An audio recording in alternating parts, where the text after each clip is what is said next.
Hi అండి. Sweet తినాలి అనుకుంటున్నారు. కాకపోతే అది హెల్తీ అయి ఉండాలి అనుకుంటున్నారా? అయితే ఈ స్వీట్ రెసిపీని మీరు తప్పకుండా ట్రై చేయాలండి. రాగిలో బలం, కొబ్బరిలో ఆరోగ్యం, బెల్లంలో శక్తి ఇవన్నీ కలిపి ఒక చక్కటి స్వీట్ రెసిపీ చేసేద్దామండి.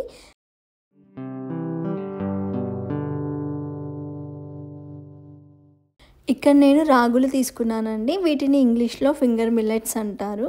ఇక్కడొచ్చేసి నేను ఒక గ్లాస్ రాగులు తీసుకున్నాను. వాటిని కడిగేసి ఒక నైట్ అంతా నానబెట్టుకోవాలండి. రాగులు తినడం ఆరోగ్యానికి చాలా మంచిదండి. వీటిలో ఉండే కాల్షియం మన ఎముకల బలాన్ని పెంచడంలో చాలా బాగా ఉపయోగపడతాయండి. ఈ రాగులు నేను నైట్ నానబెట్టుకున్నామండి. ఏ గ్లాస్‌తో అయితే రాగులు తీసుకున్నామో అదే గ్లాస్‌తో పచ్చి కొబ్బరి తురుము తీసుకోవాలండి. Same quantity.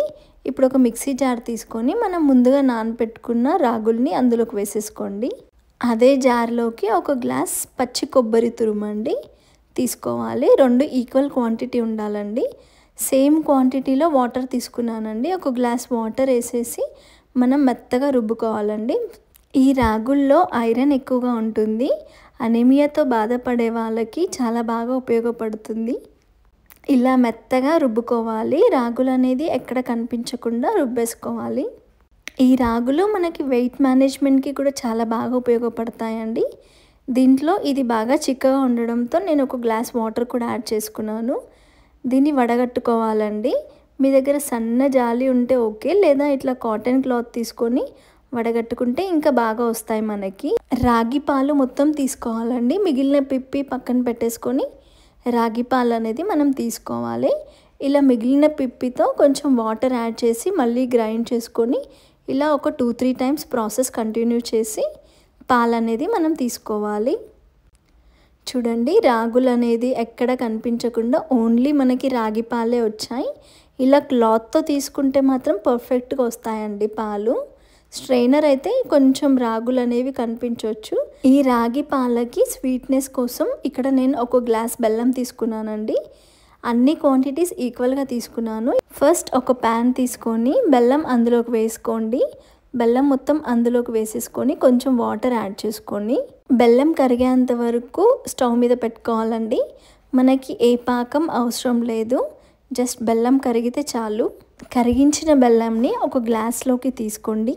ఇక్కడ మనం ఒక గ్లాస్ బెల్లం తీసుకుంటే అది 3/4 గ్లాస్ అయిందండి. ఈ బెల్లం వాటర్ మనం ఒక స్ట్రైనర్తో రాగి పాలలో యాడ్ చేసుకోవాలి. యాడ్ చేసుకొని బాగా మిక్స్ చేసేసుకోండి. పాలల్లో బెల్లం వాటర్ మొత్తం కలిసేలాగా మిక్స్ చేసుకోండి. నెక్స్ట్ అదే ప్యాన్లోకి మనం ఈ రాగి పాలు బెల్లం కలిపింది యాడ్ చేసుకోవాలి. స్టవ్ మీడియం ఫ్లేమ్లో పెట్టి కలుపుతూనే ఉండాలండి, లేదంటే అడుగంటిపోతుంది. మనం ఏమాత్రం పొరపాటు చేసినా అడుగంటిపోయి మాడిపోతుంది ఈజీగా. సో మనకు చాలా చిక్క పడేంత వరకు కలుపుతూ ఉండాలి. ఇలా మెల్లిమెల్లిగా స్లోగా కలర్ అనేది చేంజ్ అవుతూ ఉంటుంది. బెల్లంలో ఐరన్ అండ్ మినరల్స్ బాగా ఉంటాయండి. సో ఇది వాడటం కూడా మనకు చాలా హెల్తీ. దీంట్లోకి ఒక స్పూన్ యాలకుల పొడి, నెయ్యిలో వేయించిన డ్రై ఫ్రూట్స్ తీసుకోండి నచ్చితే. ఈ డ్రై ఫ్రూట్స్ అనేది ఆప్షనల్ అండి, మీకు నచ్చకపోతే స్కిప్ చేయొచ్చు. చూడండి, ఆల్మోస్ట్ దగ్గర పడిపోయింది. నేను స్టవ్ ఆఫ్ చేసుకొని ఒక గిన్నెలోకి బటర్ పేపర్ వేసి దీన్ని మొత్తం అందులోకి వేసేసుకోండి. నెయ్యి రాసిన గిన్నెలోకైనా పర్లేదండి, వచ్చేస్తుంది మనకి ఈజీగా. ఇదంతా వేసేసుకొని మంచిగా స్పూన్తో మొత్తం స్ప్రెడ్ చేసుకొని ఒక 2 టైమ్స్ ఇలా ట్యాప్ చేయండి. ఎయిర్ బబుల్స్ అనేది ఏమైనా ఉంటే వెళ్ళిపోతాయి. దీన్ని ఒక 1 అవర్ వదిలేసేయాలండి. చల్లార్చినాక మనం దీన్ని కట్ చేసుకోవాలి. బర్ఫీస్ లాగా, హల్వా లాగా కట్ చేసేసుకోవాలి. ఎంతో టేస్టీగా మనకి రాగి హల్వా అయితే రెడీ అయిపోయిందండి. ఈ రాగుల్లో ప్రోటీన్స్, యాంటీ ఆక్సిడెంట్స్తో పాటు magnesium, phosphorus, potassium, vitamin B అనేది ఎక్కువగా ఉంటాయండి. మన బోన్ స్ట్రెంత్కి ఎంతో బాగా ఉపయోగపడతాయి. షుగర్ లెవెల్ని కంట్రోల్ చేస్తుంది. డైజెషన్కి బాగా ఉపయోగపడుతుంది. హెమోగ్లోబిన్ లెవెల్స్ కూడా ఇంప్రూవ్ చేస్తుందండి దీంట్లో ఉండే ఐరన్. చూడండి, స్వీట్ చాలా సాఫ్ట్గా ఉంటుంది. చిన్నపిల్లల దగ్గర నుండి పండు ముసలి వరకు ఈజీగా తినేయచ్చు. చాలా సాఫ్ట్గా ఉంటుంది. టేస్ట్ కూడా అంతే బాగుంటుందండి. ఇన్ని హెల్త్ బెనిఫిట్స్ ఉన్న ఈ రాగి హల్వాని డెఫినెట్గా ట్రై చేయండి. మీకు ఈ రెసిపీ నచ్చింది అనుకుంటున్నాను. మీరు డెఫినెట్గా ట్రై చేయండి. వెయిట్ తగ్గాలి అనుకునే వాళ్ళు, డైట్లో ఉండే వాళ్ళకి ఈ స్వీట్ చాలా బాగా పనిచేస్తుందండి. స్వీట్ తినాలి అనిపించినప్పుడు ఇలా హెల్తీగా చేసుకోవడం వల్ల మన వెయిట్ మేనేజ్మెంట్ జరుగుతుంది అండ్ హెల్త్ కూడా చాలా బాగుంటుంది. ఈ రెసిపీ మీకు నచ్చితే please subscribe to my channel. Thank you for watching my videos.